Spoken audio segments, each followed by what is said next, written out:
What's up, everybody? Welcome back to What They Teach You in High School. Today we're taking a look at our final subject in our government course. Thanks so much for watching every episode.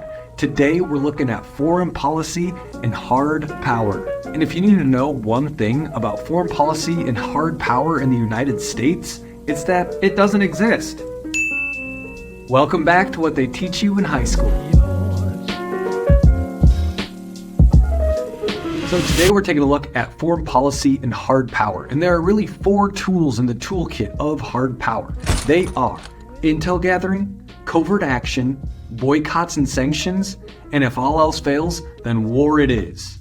First, intel gathering. That's right, we're talking about spies here. And in this instance, the United States has what's called the CIA, Central Intelligence Agency.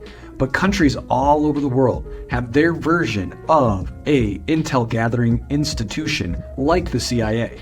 The next is covert action, and covert action is exactly what it sounds like. The secret plans that no one knows about to do things in another country. For instance, like the killing of Osama bin Laden during the Obama administration, that's covert action. The third is boycotts and sanctions. We've seen boycotts and sanctions be used against countries like Russia after they invaded Ukraine in 2022.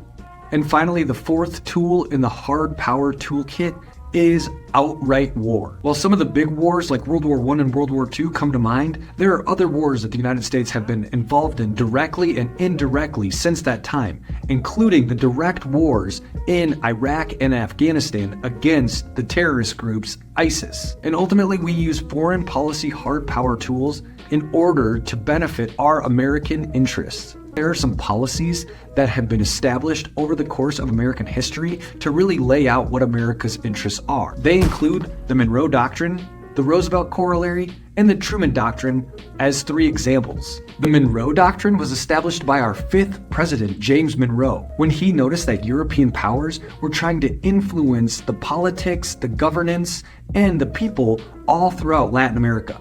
And he made the declaration that if you mess with anyone in the sphere of influence of America, what we consider the Western Hemisphere, you're messing with us. And therefore, you better watch yourself. That was then followed up over 100 years later by Teddy Roosevelt when he established the Roosevelt Corollary. The Roosevelt Corollary built on the Monroe Doctrine by addressing the same Latin American countries and their European colonizers that if they acted in conflict of the interests of America, America would have no problem imposing their will upon these Latin American countries. You might recall he was famous for saying, "Speak softly but carry a big stick." That's part of the Roosevelt Corollary. Finally, the Truman Doctrine. And the Truman Doctrine was in response to the Soviet Union's expansion or attempted expansion of communism across the globe. Essentially, the Truman Doctrine said that America has no problem combating communist governments all around the world in an effort to maintain democracy throughout the world. Ultimately, these hard power tools are carried out by a variety of different agencies within the United States government.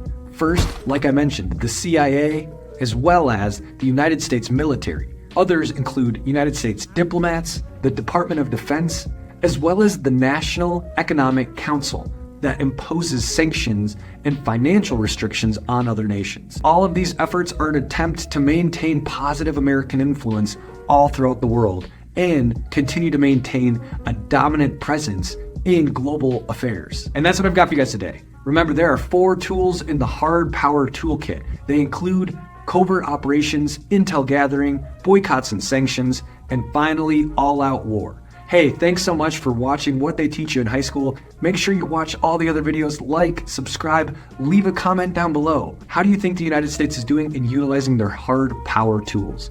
Thanks for watching What They Teach You in High School. We'll see you next time, kiddos. Peace.